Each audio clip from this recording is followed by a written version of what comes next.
जय हिंद एस्पिरेंट। आपका स्वागत है एसएसबी क्रैक एग्जाम्स में। मेरा नाम है नवज्योति। आज हम डिस्कस कर रहे हैं मैग्नेटिज्म टॉपिक पर 15 ऐसे एमसीक्यूज जो या जिनके थ्रू मैं कोशिश करूंगा कि आप पूरा टॉपिक रिवाइज कर लें। चलिए पहले क्वेश्चन की तरफ बढ़ते हैं। Which one of the following statements about magnetic field lines is not correct? They can emanate from a point, ये तो करेक्ट है। They do not cross each other, ये भी करेक्ट है। Field lines between two poles, जैसे bar magnet को अगर आप इमेजिन करें तो दो पोल्स नॉर्थ और south, they cannot be precisely straight lines eight the ends. तो यस, स्ट्रेट लाइंस नहीं होते, हल्का सा कर्व्ड हो जाते हैं, क्योंकि जब वो निकलते हैं पोल्स से तो पोल्स के बीच में यानी कि मैग्नेट के अंदर अगर इस तरीके से ड्रॉ करें तो मैग्नेट के अंदर स्ट्रेट लाइंस की तरह रहते हैं, लेकिन जब बाहर आ रहे हैं तब दे आर लाइक कर्व्स। तो वहां स्ट्रेट लाइन नहीं है, ठीक है, वहां स्ट्रेट लाइंस नहीं है। ऑप्शन डी देखिए, there are no field lines within a bar magnet. हमने जस्ट अभी देखा पोल्स के बीच में स्ट्रेट लाइंस के फॉर्म में आपके मैग्नेटिक फील्ड लाइंस रहते हैं और बार मैग्नेट के अंदर भी रहते हैं। So option number D would be the not correct statement and therefore it is the correct option. So option D आपका करेक्ट आंसर हो गया। चलिए आगे बढ़े। ये था बेसिक मैग्नेटिक फील्ड लाइंस के बारे में। चलिए, the strength of a magnetic field inside a long current carrying straight solenoid is. तो सोलेनॉइड ये होता है कि वायर आपका इस तरीके से इस फॉर्म में रहेगा, लेंथ इसकी बहुत ज्यादा रहेगी कंपेयर टू द डायमीटर या compare to the radius of the coils, ठीक है। सो इसके बारे में पूछा है कि स्ट्रेंथ ऑफ मैग्नेटिक फील्ड, आप स्ट्रेंथ बोल दीजिए या आप मैग्नेटिक इंडक्शन बोल दीजिए या सिर्फ आप फील्ड बोल दीजिए या मैग्नेटिक फील्ड बोल दीजिए, all try referring to the same term.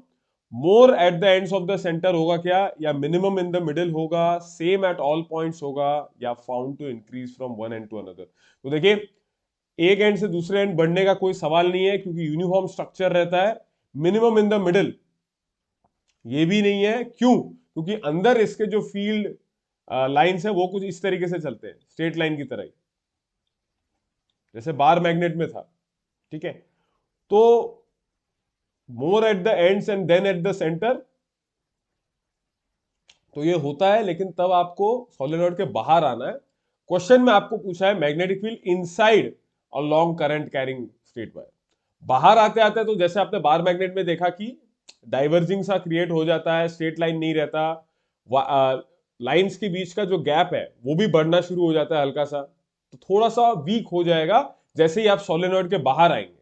लेकिन inside everything is uniform and therefore your answer is option number C, same at all points, ठीक है। कहीं ज्यादा कहीं बराबर, सेंटर में सबसे कम, एंड्स में सबसे ज्यादा, ऐसा कुछ नहीं है।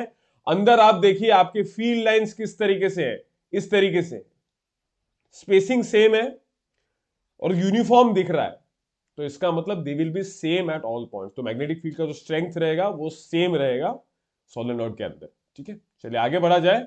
अगला प्रश्न, to convert an AC generator into DC generator. तो प्रीवियस ईयर में इस तरीके का एक आध क्वेश्चन देखा गया है कि एसी जनरेटर को डीसी जनरेटर में कन्वर्ट करने हम क्या देखते हैं, तो स्प्लिट रिंग टाइप कम्यूटेटर देखते हैं, slip rings and brushes they must be used, a stronger magnetic field has to be used, या rectangular wire loop has to be used. तो देखिए रेक्टेंगुलर वायर लूप, ठीक है, स्लिप रिंग्स एंड ब्रशेस, ये सब AC generator में ही होता है। डीसी जनरेटर में अगर कन्वर्ट करना है तो आपको जरूरत पड़ेगी स्प्लिट रिंग टाइप कम्यूटेटर की, तो इसका आंसर हो जाएगा ऑप्शन नंबर ए, ठीक है। एसी जनरेटर के क्या पार्ट्स रहते हैं, slip ring, brushes, rectangular wire loop भी रहता है उसमें, ठीक है। डीसी जनरेटर के लिए यहां पर जब हम कन्वर्ट कर रहे हैं तब हमें सिर्फ जरूरत पड़ेगी स्प्लिट रिंग टाइप कम्यूटेटर, तो ये याद रखना है आपको, ठीक है। अगला प्रश्न आगे बढ़ा जाए, ठीक है। चलिए, choose the statement not correct from the following regarding magnetic lines of field, ठीक है। ठीक है, मैग्नेटिक फील्ड के लाइंस या lines of magnetic field, anything, not an issue, उन लाइंस की बात कर रहा है जिसको हमने फर्स्ट क्वेश्चन में देखा था। तो पहला देखिए, the direction of magnetic field at a point is taken to be the direction in which the north pole of a magnetic compass needle points. तो ये करेक्ट है, उस डायरेक्शन में जिसमें मैग्नेटिक कॉम्पस का नीडल पॉइंट करता है और उसको आप फिर नॉर्थ पोल मानते हैं. Direction in which the north pole of a magnetic compass needle points. Correct correct. Magnetic field lines are closed curves. ये भी करेक्ट है. क्यों? क्योंकि हमने जैसे बार मैग्नेट के लिए अगर देखा हो तो वो इसी तरीके से आता है कि नॉर्थ से जो एक मैग्नेटिक लाइन हमने देखी थी, फील्ड की एक लाइन हमने निकाली, वो साउथ में आके अंदर आ रही थी और साउथ से नॉर्थ अंदर चल रहा था. ठीक है, ओके. सो नॉर्थ से शुरू होती है. ठीक है, okay. If magnetic field lines are parallel and equidistant they represent zero field strength. ये तो हमने अभी देखा कि जीरो तो नहीं करता, यूनिफॉर्म फील्ड स्ट्रेंथ दिखाता है. और relative strength of magnetic field is shown by the degree of closeness of the field lines. तो ये करेक्ट है. जितना पास पास है और उनके बीच में स्पेसिंग जितनी कम है उसका मतलब स्ट्रेंथ उतना ज्यादा है. ठीक है, सो इसका आंसर हो जाएगा ऑप्शन सी, जो कि रॉन्ग है. क्या? कि अगर पैरेलल और इक्विडिस्टेंट है तो इसका मतलब है जीरो फील्ड स्ट्रेंथ. तो ऐसा नहीं है. अगर लाइन वहां बनी है मतलब वहां जीरो नहीं है, there is some field strength. हाँ, आप यूनिफॉर्मिटी और नॉन यूनिफॉर्मिटी में बात कर सकते हैं. Since it's parallel and equidistant they are uniform. ठीक है, चलिए. तो क्लोज्ड कर्व्स होते हैं, ये प्रॉपर्टी याद रखनी है मैग्नेटिक फील्ड लाइंस की. और एक किसी पॉइंट पर मैग्नेटिक फील्ड कैसे निकालेंगे कि मैग्नेटिक कॉम्पस का नॉर्थ पोल जिस डायरेक्शन में पॉइंट करे वही उस पॉइंट पर मैग्नेटिक फील्ड की डायरेक्शन होगी. ठीक है, I hope this is clear now. आगे बढ़ा जाए तो ऑप्शन नंबर सी इसका आंसर हो जाएगा कि वो जीरो फील्ड स्ट्रेंथ नहीं बताता है. चलिए अगला प्रश्न की तरफ बढ़ते हैं. The presence of magnetic field can be determined using which one of the following instruments. कहीं पर मैग्नेटिक फील्ड है, ये आप किस इंस्ट्रूमेंट से पता कर सकते हैं? Ammeter, voltmeter, magnetic needle या मोटर. तो एमीटर तो वैसे करंट के लिए होता है, वोल्ट मीटर आप वोल्टेज मेजर करते हैं, मैग्नेटिक नीडल अगर डिफ्लेक्ट कर गया इसका मतलब वहां पर मैग्नेटिक फील्ड है. तो इसका आंसर हो जाएगा ऑप्शन नंबर सी. ठीक है, मोटर तो खुद इन्हीं मैग्नेटिक इफेक्ट्स पर बेस्ड है. ठीक है, सो ऑप्शन सी इसका आंसर हो जाएगा, मैग्नेटिक नीडल. चले आगे बढ़िए.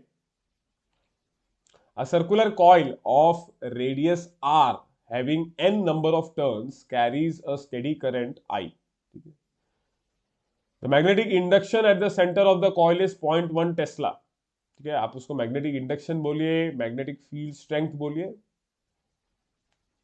Same terms. If the number of turns is doubled and radius is half, इसको turns लिख देते हैं. Turns is doubled and the radius is half. What is the magnetic induction now at the center of the coil? ठीक है, so एक coil के लिए जो कि सर्कुलर है उसके लिए जो मैग्नेटिक फील्ड दिया जाता है eight the centre, that is given as mu naught I. और यहां इस केस में क्योंकि नंबर ऑफ टर्न्स है, ध्यान रखिए जब भी नंबर ऑफ टर्न्स कहीं आ जाता है तो I उतने टाइम्स हो जाता है. So N I divided by 2 times the radius. जो भी इसका रेडियस है R 2 टाइम्स रेडियस के बराबर होगा. बी एट सेंटर, सेंटर के लिए ये फॉर्मूला. तो पहले केस में ये Ni बाय 2R होगा. अब जब आप इसे सॉल्व कर रहे हैं फॉर जब नंबर ऑफ टर्न्स आपने डबल कर दिए, so B dash is equal to mu naught 2 times n into I divided by radius को कर दिया आपने आधा. अब देखिए ये b के टर्म्स में कैसे बनेगा. तो इसमें 2R को आप ऐसे ही रहने दीजिए क्योंकि मुझे b के फॉर्म में एक्सप्रेस करना है b डैश को, ताकि मैं उसके मल्टीपल के फॉर्म में फिर ABCD में से निकाल सकूं. ठीक है, ओके. तो ये हो जाएगा b dash is equal to 2 times 2 into 2 हो जाएगा, 2 into 2 mu naught n I divided by 2R. ठीक है, ये 2 ऊपर आ गया और ये 2 को मैंने बाहर ले लिया. अब देखिए 4 times this is mu naught n I by 2R, that is B.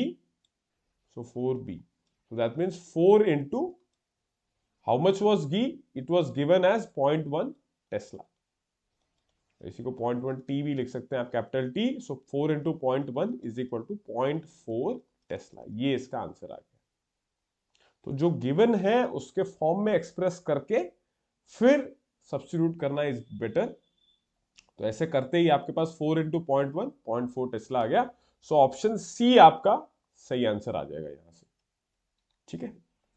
Formula क्या है? For a circular coil magnetic field is equal to mu naught n I, that is number of turns multiplied by current divided by 2 times radius of the coil. तो इसमें नए के लिए क्या बोला गया है कि एक टर्न्स में बदलाव है और एक रेडियस में बदलाव है। तो जो डायरेक्ट में है वो डायरेक्ट में आ गया, और जो इनवर्स में है वो अगर हाफ हो रहा है तो भी वो ऊपर आ जाएगा। तो उस तरीके से फिर सॉल्व होकर 0.4 टेस्ला आ गया, ठीक है आंसर। सो ध्यान रखिए, Tesla is also unit of magnetic induction और मैग्नेटिक फील्ड, और ये कैपिटल टी से शॉर्ट फॉर्म में रिप्रेजेंट होता है, ठीक है। चलिए अगला question, which one of the following statements regarding magnetic field is not correct? Magnetic field के बारे में कौन सी चीज और सही नहीं है? Magnetic field is a quantity that has direction and magnitude, ये तो करेक्ट है because it's a vector quantity, so direction and magnitude दोनों होगा। दे आर क्लोज्ड कर्व्स, बिल्कुल। अच्छा, अगर क्लोज्ड है तो फिर ओपन कैसे हो सकता है? तो नहीं हो सकता, तो ये आपका करेक्ट आंसर हो जाएगा, दिस इज नॉट करेक्ट।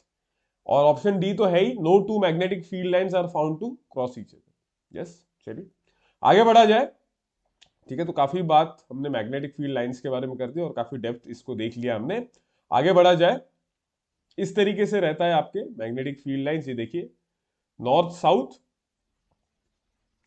आपका नॉर्थ से ओरिजिनेट होकर साउथ में जाएंगे और साउथ से नॉर्थ इनसाइड द मैग्नेट वैसा रहेगा, ठीक है। और बाकी देखिए क्लोज्ड कर्व्स के फॉर्म में, और कोई भी लाइन एक दूसरे लाइन को इंटरसेक्ट नहीं करेगा, ठीक है। चलिए अगला question, the magnetic field strength of a current carrying wire at a particular distance from the axis of the wire.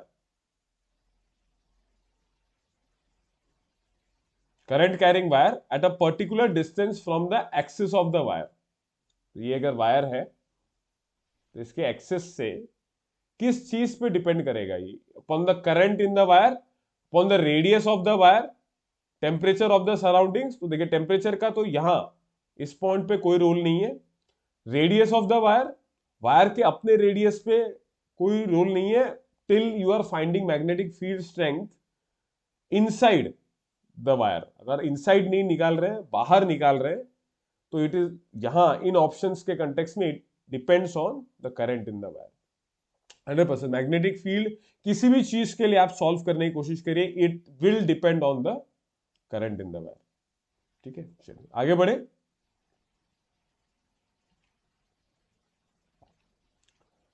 Consider the following statements about a solenoid. Solenoid के बारे में देखिए, the magnetic field strength in a solenoid depends upon the number of turns per unit length in the solenoid,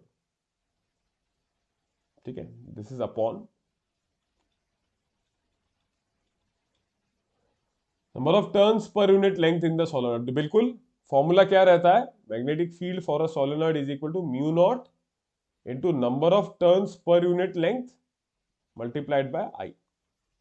कोई भी आप magnetic field का formula देखिए, current तो आएगा ही और डायरेक्ट में आएगा, हमेशा उस पर डायरेक्ट डिपेंडेंस है। करंट बढ़ेगा तो मैग्नेटिक फील्ड किसी भी सिस्टम में, चाहे सोलेनॉइड हो, वायर हो, स्ट्रेट हो, सर्कुलर हो, बढ़ेगा ही, ठीक है। सो ये फॉर्मूला है, यहां एन होता है number of turns per unit length,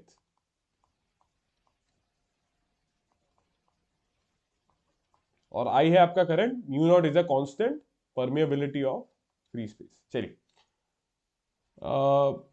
depends upon the number of turns, so yes it depends, so statement 1 is correct. The magnetic field strength in a solenoid depends upon the current flowing in the wire of the solenoid, absolutely, ये भी correct. Magnetic field strength in a solenoid depends upon the diameter of the solenoid, तो diameter या radius पे कोई dependence नहीं है।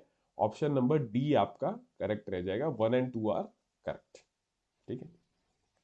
Okay आगे बढ़ा जाए, तो ये फॉर्मूला याद रखना है बस, उसमें से आपको क्लियर हो जाएगा कौन से फैक्टर्स पे डिपेंड करता है मेरा मैग्नेटिक फील्ड, ठीक है। चलिए अगला प्रश्न, A positive charge is moving towards south in a space where magnetic field is pointing in the north direction.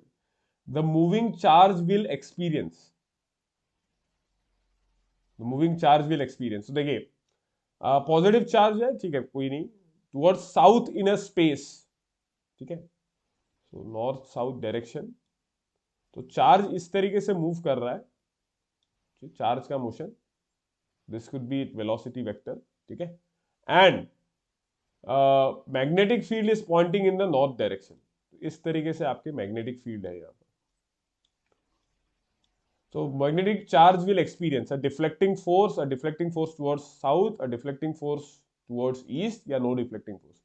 तो force जो होता है on a charged particle in a magnetic field is given as Q multiplied by V cross B, यानी कि magnetic field और velocity they should be perpendicular for the maximum force, ठीक है, उनका क्रॉस प्रोडक्ट करना होता है।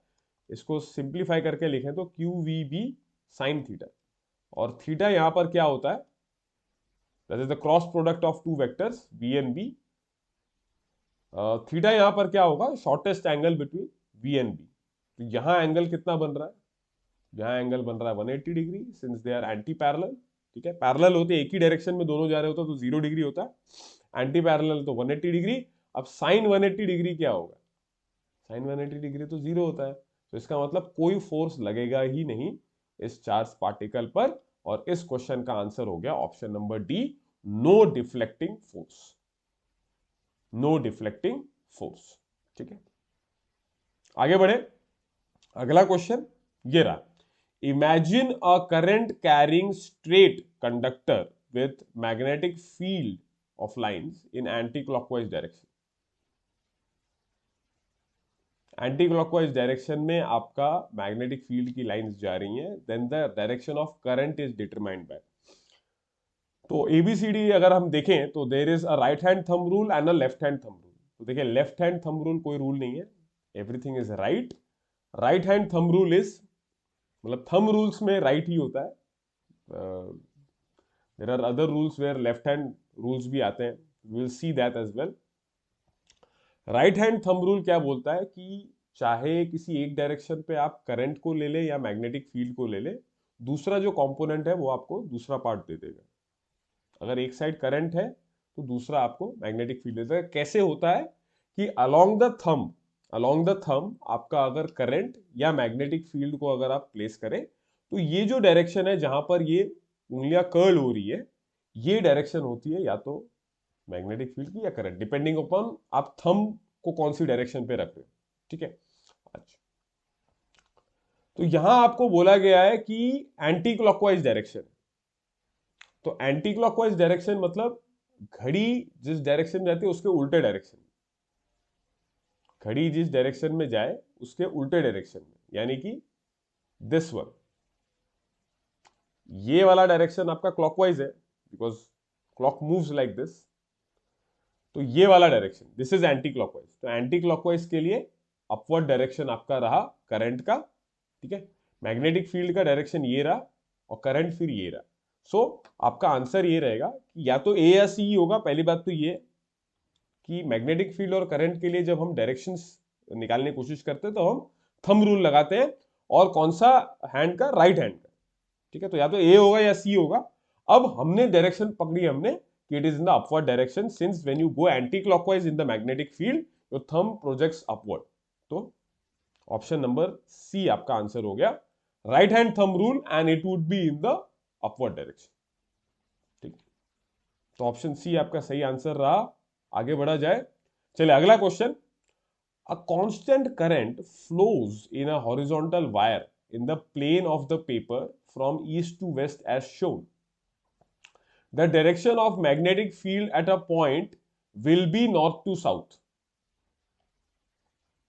तो ऑप्शन ए दिया है डायरेक्टली अबव द वायर, ठीक है, ईस्ट से वेस्ट तक करंट जा रहा है, ठीक है, तो ये आपकी डायरेक्शन रही करंट की, तो ये डायरेक्शन रहेगा मैग्नेटिक फील्ड का। आपको पूछा है कहां पर मैग्नेटिक फील्ड की डायरेक्शन, चाहे वो अबव द वायर हो, बिलो द वायर हो, at a point located in the plane of paper, on the north side of wire, I point on the located on the plane of paper on the south side of wire. तो कहां पर magnetic field की direction north to south होगी? North to south मतलब ये direction है, तो ऊपर जब आप जा रहे हैं तब साउथ टू नॉर्थ जाएगा, ठीक है। लेकिन जब आप नीचे जा रहे हैं तब ये साउथ टू नॉर्थ आ रहा है, ओ सॉरी नॉर्थ टू साउथ आ रहा है। सो वायर के निचली डायरेक्शन में, मतलब उसके नीचे directly below the wire is where the magnetic field will point from north to south. So आपका आंसर हो जाएगा option number B, directly below the wire. Plane पे तो हो ही नहीं सकता, प्लेन पे नॉर्थ से साउथ कैसे होगा? At a point located in the plane of the paper on the north side of the wire, उस पॉइंट पर वहां आपका magnetic field north to south नहीं कर पाएंगे आप, ठीक है। ओके, सो इसका आंसर फिर हो गया डायरेक्टली बिलो द वायर, ठीक है। चलिए आगे बढ़ा जाए। अगला question, what is the net force experienced bye a bar magnet placed in a uniform magnetic field? तो इस तरीके का मैग्नेटिक फील्ड है, ठीक है। इसमें कोई अगर एक बार मैग्नेट है, थोड़ा सा एक इंक्लाइंड पोजीशन पे मैं रख देता हूं, ठीक है। तो होता क्या है इसमें, दोनों साइड जो पोल्स हैं आपके, दोनों पोल्स पे फोर्स लगता है किस फॉर्म में? F is equal to pole strength multiplied by B. Small m से लिखा जाता है, m is called the pole strength, ठीक है। और दोनों साइड जो पोल स्ट्रेंथ है उसके थ्रू जो फोर्स क्रिएट होगा F equal to m B, ये दोनों फोर्सेस एक दूसरे को नलिफाई करेंगे, तो जो नेट फोर्स है जो मैग्नेट पे लगेगा दैट बिकम्स जीरो, ठीक है। और फोर्सेस एग्जैक्टली उसमें नहीं होते, तो इसलिए यहां टॉर्क जनरेट होता है, ठीक है। सो यहां फिर आंसर हो जाएगा आपके पास ऑप्शन नंबर ए जीरो, ठीक है। जब बार मैग्नेट एक यूनिफॉर्म मैग्नेटिक फील्ड में हो तो आपके दोनों पोल्स पर F equal to m B वाला फोर्स लगेगा, जहां पर M जो है that is the pole strength, ठीक है। और ये दोनों ही फोर्सेस दोनों पोल्स पर, वैसे तो हमको पता है कि मैग्नेट में सिंगल पोल एग्जिस्ट नहीं करता, either they will exist together और दे वोंट एग्जिस्ट, ओके। तो नॉर्थ साउथ ऐसे ही रहता है, किसी भी मैग्नेट में आप जाके देखें तो दोनों ही पोल्स पे, एक साइड नॉर्थ एक साइड साउथ, इन दो फोर्सेस लगेंगे और दोनों इक्वल एंड ऑपोजिट डायरेक्शन पे होगा, ठीक है। तो वो नलिफाई होकर जो नेट फोर्स होगा बार मैग्नेट पे वो जीरो हो जाएगा, ठीक है। इस तरीके से कुछ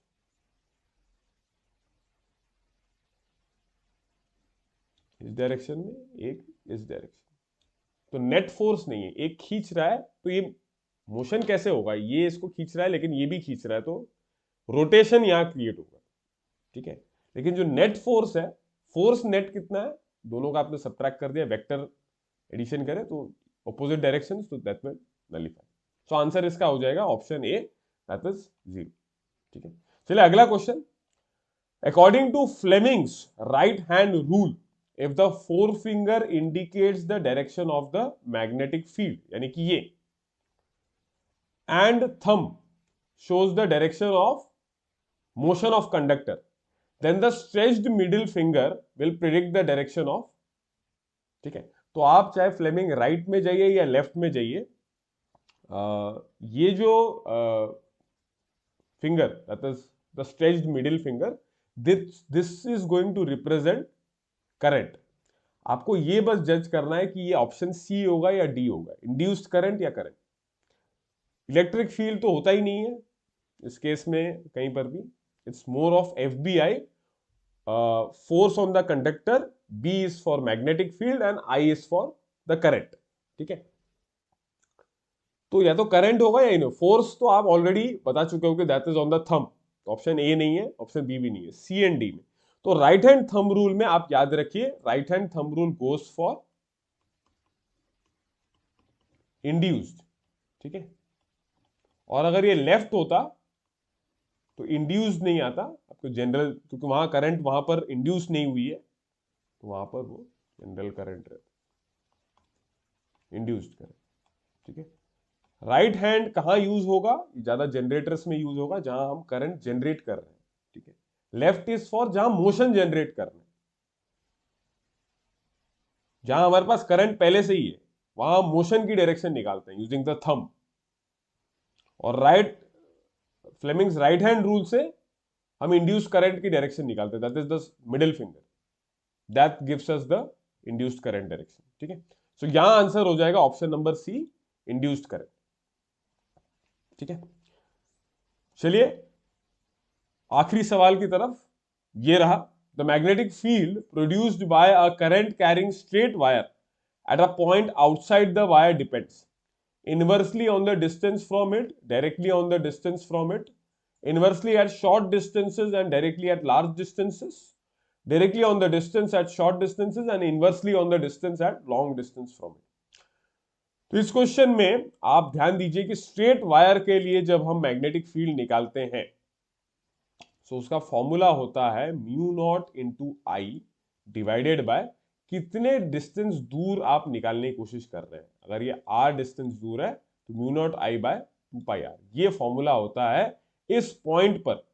अगर इस पॉइंट को P लिखें तो B at point P is given as mu naught I by 2πr। तो पिछले क्वेश्चन में देखा था हमने कि क्या वो करंट पे डिपेंड करता, तो yes absolutely it depends on current, ठीक है। वो तो आंख मूंद करके आप किसी भी चीज के लिए आपको पूछ ले कि मैग्नेटिक फील्ड क्या होगा, तो अगर वहां करंट है मतलब करंट का डायरेक्ट डिपेंडेंस है, ठीक है। अच्छा, तो यहां देखिए अगर आउटसाइड द वायर की बात करी जाए, आउटसाइड द वायर, तो it depends inversely on the distance from it. Option A directly answer होगा। अगर आपसे पूछा गया होता कि मैग्नेटिक फील्ड वायर के अंदर कैसे रहता है, वायर की भी अपनी एक थिकनेस होगी, ठीक है। इसके अंदर अगर किसी पॉइंट पर, ये मान लीजिए सेंटर है, यहां किसी पॉइंट पर अगर मुझे मैग्नेटिक फील्ड निकालनी है तो यहां जो मैग्नेटिक फील्ड है वो यहां से डायरेक्टली डिपेंड करेगी टिल द बाउंड्री। बाउंड्री के बाद फिर इनवर्सली रिलेशन होना शुरू हो जाएगा। कुछ ऐसा ग्राफ रहता है। मान लीजिए इसका जो रेडियस है दैट इज a, तो अगर रेडियस a डिस्टेंस का है तो r आपका कैसे जाएगा वो देखिए। सबसे पहले डायरेक्ट जाएगा, फिर ये इनवर्स जाना शुरू हो जाएगा, ठीक है। इस तरीके से रहेगा, ठीक है। चलिए, सो अगर इनसाइड और आउटसाइड दोनों की बात होती है तो इनसाइड में रहता है डायरेक्टली और आउटसाइड में रहेगा इनवर्सली। तो यहां क्योंकि आउटसाइड ही बोला गया है तो inversely on the distance from it, ठीक है। So option number A would be the right answer.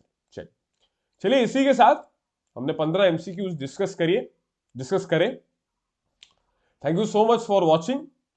इसी तरह से बने रहिए, और भी फिजिक्स, मैथ्स और बाकी सारे सब्जेक्ट्स में भी कंटेंट आता रह रहा है। जय हिंद। अगर आप एक डिफेंस एस्पिरेंट हैं और SSB interview, NDA, CDS, AFCAT जैसे एग्जाम्स के लिए प्रिपेयर कर रहे हैं तो आप एसएसबी क्रैक एग्जाम्स के कोर्स को चेक करना ना भूलें। आप हमारी लर्निंग एप्लीकेशन को गूगल प्ले स्टोर से भी डाउनलोड कर सकते हैं।